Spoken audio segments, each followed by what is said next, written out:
Welcome guys. GK MCQ gem के channel में आपका बहुत बहुत स्वागत है। आज हम काफ़ी इंपॉर्टेंट इंटरेस्टिंग क्वेश्चन डिस्कस करने वाले हैं। अभी तक अगर आपने चैनल सब्सक्राइब नहीं किया तो सब्सक्राइब करके बेल आइकन पर प्रेस कर लीजिए। पहला क्वेश्चन है कि निम्नलिखित में से कौन सबसे अधिक प्रत्यास्थ है। पता है ना, 11th पढ़ रखा है प्रत्यास्थ अप्रत्यास्थ, क्वेश्चन बनता है वहाँ से। सबसे अधिक प्रत्यास्थ आपको बताना है। गीली मिट्टी, प्लास्टिक, रबर, स्टील। बताओ।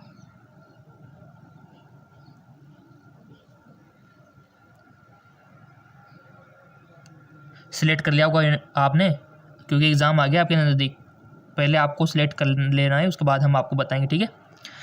नहीं किया तो कर लो कोई भी ऑप्शन सिलेक्ट, क्योंकि आपको ये मान के चलना है कि हम यहाँ पर एग्ज़ाम दे रहे हैं ना। या फिर आप एक पेन कॉपी लेके पूरे यहाँ से 81 से ऐसे नंबरिंग लगा सकते हो कि हमने जो सोचा था वहाँ यह डिस्कस कर लो, जो भी आप लगाते हो सोचते हो, और हम जो बताते हो फिर उससे मिलान कराना कि सही था गलत था। आप खुद यहाँ पर हाँ कि ये सही है सही, तो ऐसे आप एनालिसिस खुद कर सकते हो, ठीक है। सबसे अधिक प्रत्यास्थ है तो लेट मी चेक, इसका राइट ऑप्शन है स्टील। ये सबसे अधिक प्रत्यास्थ है। अगला क्वेश्चन, और जो हमारे सब्सक्राइबर है जो डेली वीडियो देखते हैं उनको तो सब कुछ समझ में आ रहा है, और जो नए सब्सक्राइबर है उनको भी धीरे धीरे आ ही जाएगा। कल के वीडियो में एक जो बात आई थी वो ये थी कि हमने आपसे पूछा था कि रेड कलर यानी कि जो लाल कलर है इसकी आवृत्ति कम होती है या फिर ज़्यादा होती है, ये ऐसा क्वेश्चन था। तो काफ़ी सारे स्टूडेंटों ने कमेंट में गलत भी बताया। काफ़ी सारे तो बोल रहे थे सर रेड कलर की फ्रिक्वेंसी होती है वो मैक्सिमम होती है, और काफ़ी बोल रहे थे सर मिनिमम होती है। कुछ बोल रहे थे सर नहीं ब्लू कलर की होती है, कुछ वॉलेट कलर की बोल रहे थे। सो इसके बारे में सही कथन ये है कि आपका जो रेड कलर है, लाल कलर, इसकी फ्रिक्वेंसी सबसे कम होती है। याद रखना इस बात को, सबसे कम होती है रेड कलर की फ्रिक्वेंसी। वेवलेंथ जरूर अधिक होती है, ठीक है। और साथ में ये भी याद रखना सबसे अधिक आवृत्ति किसकी होती है। फिर भाई रेड की तो कम हो गई सबसे, लेकिन सबसे अधिक किसकी होती है। क्वेश्चन तो यूँ भी आ सकता है आपके एग्जाम में। तो आपको लिखना है वॉयलेट यानी कि बैंगनी, उसकी आवृत्ति अधिक होती है। क्लियर। तो ऐसे क्वेश्चन इसलिए पूछे जाते हैं आपसे। बहुत सारे कंफ्यूज हो जाते हैं एग्जाम के टाइम पे, रेड कलर की आवृत्ति अधिक होती है कि वेवलेंथ अधिक होती है, क्या अधिक होती है, कंफ्यूज हो जाता है दिमाग उस टाइम पे, ठीक है ना। तो ऐसे क्वेश्चन बनते हैं आपके कंफ्यूजन टाइप के। अगला क्वेश्चन, वह कौन सा बल है जिसके कारण पिंड धरती के केंद्र की ओर खींचा चला आता है। द्रव्यमान, आवेग बल, गुरुत्वाकर्षण बल, संवेग बल। बट इसका मतलब ये नहीं कि क्वेश्चन ईजी है, वो तो सबको पता है, उसकी डिटेल आपको पता होनी चाहिए, वो हम आपको बताना चाह रहे हैं। आप समझते नहीं बात को, और जो इंटेलिजेंट है वो तो समझ गए। गुरुत्वाकर्षण ये तो सबको पता है कि गुरुत्वाकर्षण, बट इसका फॉर्मूला आपको पता होना चाहिए। चंद्रमा पे कितना होता है इसकी नॉलेज आपको होनी चाहिए। पृथ्वी का कितना गुना होता है, 1/6 गुना होता है, यानी कि इतना कम होता है गाइज वहाँ पृथ्वी के कंपेयर में। यानी कि आप उछलोगे ना तो धीरे धीरे नीचे आओगे, वहाँ इतना खिंचाव नहीं है जितना धरती पे है। और इसका सूत्र भी आपको याद रखना है गुरुत्वाकर्षण का। तो ऐसे डिटेल आपको याद रखनी है इसके बारे में, वो हम आपको याद दिला रहे हैं इस क्वेश्चन के थ्रू, ठीक है। थोड़ा सा डिटेल में कुछ चेक करो। देखो, अगर जो BS नर्सिंग का एंट्रेंस एग्जाम दे रहा है उसको तो पूरी डिटेल में घुसना होगा, और जो GNM का दे रहा है वो थोड़ा मिडिल में, और जो ANM का दे रहा है तो वो ये जो क्वेश्चन है ना वो वहाँ तक ही सीमित रखे। सिंपल सी बात है, ठीक है। पृथ्वी के गुरुत्वाकर्षण का कितना भाग चंद्रमा के गुरुत्वाकर्षण के सबसे नज़दीक, ये तो हमने अब ऊपर ही बताया था अभी, तो बता दो अब तो आप ही। 1/6 सभी बातों में ऊपर ही बता दिया था मैंने। अगला 1/6 गुना होता है, यानी कि इतना कम होता है चंद्रमा पे गुरुत्वाकर्षण कम बल। आर्किमिडीज का नियम निम्नलिखित में से किससे संबंधित है। गुरुत्वाकर्षण, समकोण त्रिभुज, पलवक नियम, इनमें से कोई नहीं। आर्किमिडीज का नियम तो आपने 9th में भी पढ़ा होगा, बट सभी को पता थोड़ी है, किसी किसी को ये जो साइंस के फैन है उनको तो पता है, विज्ञान के फैन है उनको पता ही है, और जो GK MCQ जेम के चैनल के फैन है उनको तो पता है ही सही। सो इसका राइट ऑप्शन आ जाएगा पलवन का नियम, करेक्ट। आर्किमिडीज का नियम निम्न से संबंधित है, पलवन का नियम। श्यानता की इकाई, काफ़ी बार आपसे बोल दिया हमने, फिजिक्स केमिस्ट्री की जितनी भी इकाइयाँ हैं नोटबुक में लिख डालो, एग्ज़ाम टाइम पे पढ़ के जाना जितने भी इकाइयाँ हैं, और जितने भी फॉर्मूले ना उनको भी लिख डालो। श्यानता की इकाई वाइज, वाइजुली, पास्कल, इनमें से कोई नहीं। Right option which. दूध से क्रीम निकालने में कौन सा बल लगता है? घर्षण बल, अभिकेंद्रीय बल, अपकेंद्रण बल, इनमें से कोई नहीं। दूध से क्रीम निकालने में कौन सा बल लगता है? सो इसका राइट ऑप्शन है अपकेंद्रीय बल। कौन सा? अपकेंद्रीय बल। चाबी भरी घड़ी में कौन सी ऊर्जा होती है? स्थितिज ऊर्जा, गतिज ऊर्जा, संचित ऊर्जा, यांत्रिक ऊर्जा। तो राइट ऑप्शन हो जाएगा आपका स्थितिज ऊर्जा। सूर्य की ऊर्जा उत्पन्न होती है ऑक्सीकरण द्वारा, नाभिक विखंडन द्वारा, नाभिक संलयन द्वारा, आयनन द्वारा। बहुत अच्छा क्वेश्चन, मोस्ट इंपॉर्टेंट। बहुत सारों को तो पता नहीं होता किससे होती है, और एग्जाम में ऐसे क्वेश्चन पूछता है जो एग्जामिनेशन हॉल में किसी को नहीं आ रहा, किसी स्पेसिफिक को आ रहा हो। ठीक है, तो सूर्य की ऊर्जा उत्पन्न होती है किससे होती है गाइस? जी बिल्कुल, वो होती है आपके नाभिक संलयन द्वारा। करेक्ट, नाभिक संलयन, याद रखना, संलयन इसके थ्रू होती है। और नाभिक विखंडन का भी एग्जाम्पल याद रखना है आपको। वायुमंडल में बादलों के तैरने का कारण है, वायुमंडल में बादलों के तैरने का कारण है दाब, घनत्व, ताप, वेग। देखा होगा आपने, वायुमंडल में काफ़ी सारे बादल तैरते रहते हैं, कितना पानी का वजन होता है, फिर भी तैरते रहते हैं, क्यों? इसका कारण है घनत्व, डेंसिटी। अगर ये क्वेश्चन इसी भी प्रकार पूछा जा सकता है कि पानी में खील डूब जाती है, खील देखी होगी ना आपने, जबकि नाव जो होती है काफ़ी बड़ी वो तैरती है। इसका कारण भी क्या निकल के आएगा? घनत्व ही आएगा। बर्फ भी क्या होती है? पानी में तैरती है, उसमें भी घनत्व का कारण है। अगला क्वेश्चन, वस्तु की मात्रा बदलने पर क्या अपवर्तित रहेगा? आयतन, घनत्व, द्रव्यमान, भार। वस्तु की मात्रा बदलने पर, वस्तु की मात्रा बदलने पर क्या अपवर्तित रहेगा? आयतन, घनत्व, द्रव्यमान, भार। तो राइट ऑप्शन इज घनत्व, डेंसिटी। ठीक है, चलते अगले क्वेश्चन की ओर। अगला क्वेश्चन, जल में तैरना न्यूटन की गति के किस नियम के कारण संभव हुए? हमने पहले बोल रखा है कि न्यूटन की गति का प्रथम नियम, द्वितीय नियम, तृतीय नियम, तीनों को जो परिभाषा है और एग्जाम्पल है याद रखना है आपको। प्रथम नियम, द्वितीय नियम, तृतीय नियम, ये सभी। इसका करेक्ट ऑप्शन हो जाएगा आपका तृतीय नियम। ठीक है ना, जल में तैरना न्यूटन की गति किस नियम के कारण संभव है? वो है तृतीय नियम से।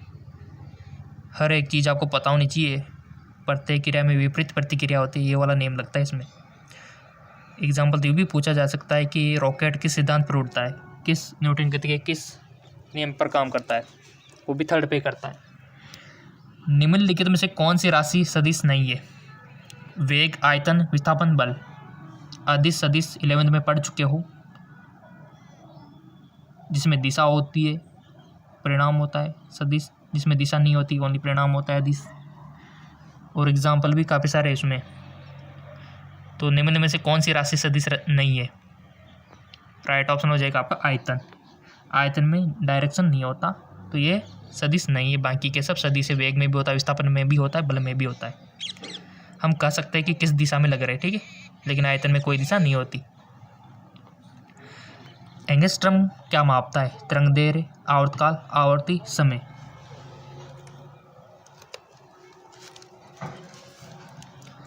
एंगस्ट्रम क्या मापता है? तो वो मापता है तरंगदैर्घ्य। अगला क्वेश्चन, देखो हार्ड क्वेश्चन भी हम देते हैं, ऐसी बात नहीं है। जेके लोन जॉब चैनल पर हार्ड क्वेश्चन नहीं दे रहे हैं, इजी क्वेश्चन तो यहाँ दे रहे हैं, ठीक है, क्योंकि इजी क्वेश्चन भी आते हैं तो उसको भी लेके चल रहे हैं हम। किस वैज्ञानिक ने और कितनी मेहनत होती है दिन भर, आप कुछ समझ सकते हो, कितने सारे वीडियोज आपको देने होते हैं, बट आपके लाइक्स मोटिवेट करके पता ही नहीं चलता कि मेहनत भी की है कि नहीं की है। लाइक पे ऊपर डिपेंड करता है ना मेहनत करना। जब तक आपके लाइक रहेंगे तो हम तो देते रहेंगे वीडियो। किस वैज्ञानिक ने सर्वप्रथम बर्फ के दो टुकड़ों को आपस में घिसकर पिघला दिया? सेल्सियस, जूल, डेवी, इनमें से कौन है? तो राइट ऑप्शन डेवी।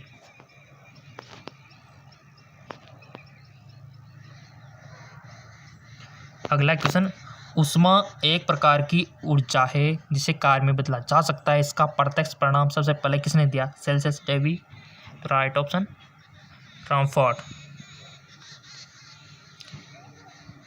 लोहे की सुई पानी की सतह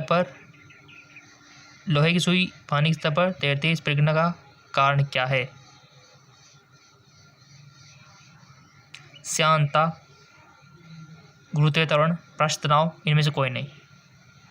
पृष्ठ तनाव। अब आप कंफ्यूज हो गए होंगे, सर लोहे की सुई तो डूब जाती है, वो कील की बात नहीं हो रही है, कोई भी तिनका आप मान सकते हो।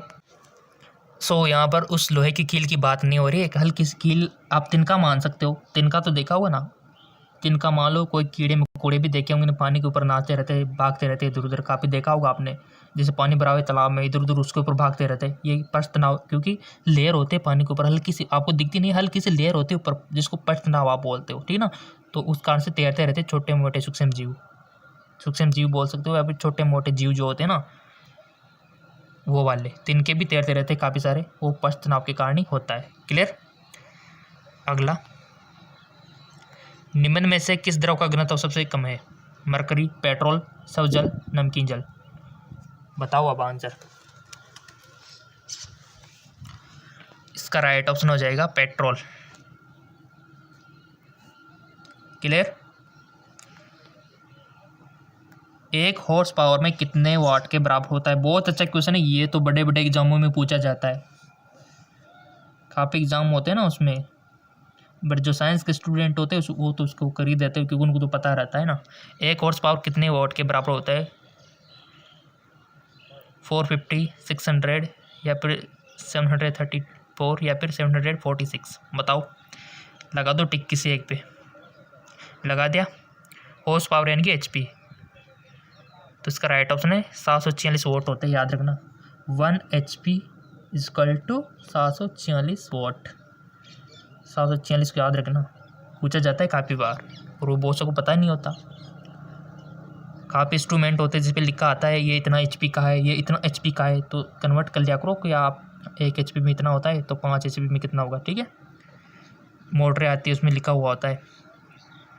बर्नौली प्रमेय आधारित है ऊर्जा संरक्षण पर, समय संरक्षण पर, आवेग संरक्षण पर, या इनमें से कोई नहीं। बर्नौली की प्रमेय भी आपके है 11th में, तो क्वेश्चन बनता है वहाँ से भी गाइज। इसका राइट ऑप्शन हो जाएगा ऊर्जा संरक्षण, ठीक है, ऊर्जा संरक्षण। बर्फ पर दाब बढ़ाने से उसका गलना क्या होता है? बहुत अच्छा, घट जाएगा, बढ़ जाएगा, शून्य हो जाएगा, अपरिवर्तित रहेगा। बर्फ पर दाब बढ़ाने से, यानी कि आपको पता होना चाहिए कि दाब बढ़ाते हैं तो उसके गलनांक पर क्या इफेक्ट पड़ता है। बर्फ पर दाब बढ़ाने से इसका राइट ऑप्शन, यानी कि घट जाएगा उसका गलनांक। दाब बढ़ाएंगे तो गलनांक घटेगा, ये बात आपको याद रखनी है। प्रेशर अगर आप बढ़ाते हो तो उसका गलनांक घटता ही है, ठीक है। चलते अगले क्वेश्चन की ओर। अगला क्वेश्चन, किसी मनुष्य के शरीर का सामान्य तापक्रम होता है? किसी मनुष्य के शरीर का सामान्य तापक्रम कितना होता है? 65, 95, 98, 99।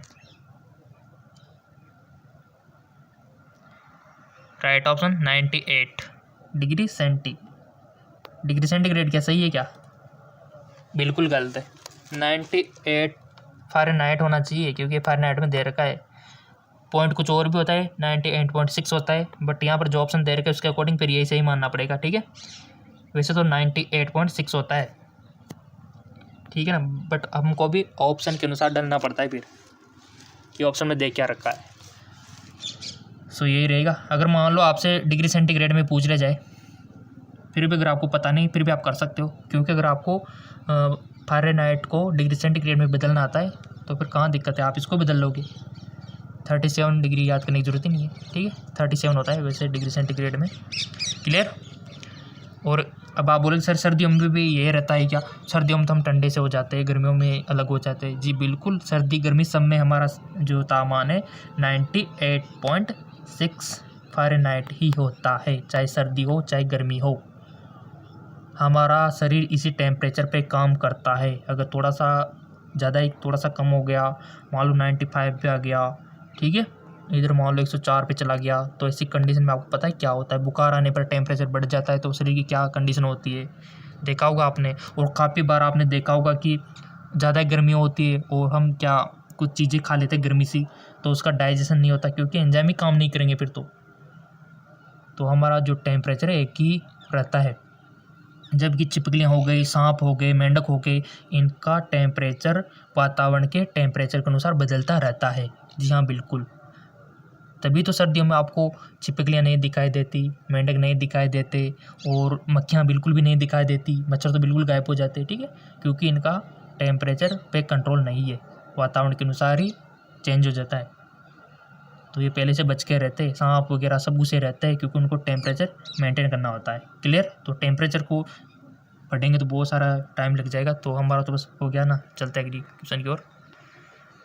ऊष्मा का सबसे अच्छा चालक है चांदी, सोना, तांबा, एल्यूमिनियम। राइट ऑप्शन चांदी, सिल्वर। ऊष्मा का सबसे अच्छा चालक अगर पूछ लिया जाए कि फिर विद्युत का सबसे अच्छा चालक, वो भी सिल्वर ही है, ठीक है। अगला, निम्नलिखित में से किसकी ऊष्माधारिता अधिक है? बेंजीन, जल, श्रवण का टुकड़ा, लोहे का टुकड़ा। किसकी ऊष्माधारिता अधिक है बताओ? राइट ऑप्शन जल की। निम्न में से किसके द्वारा अधिक ज्वालक पैदा होता है? भाप, गर्म हवा, सूर्य किरणें, ये सभी। भाप।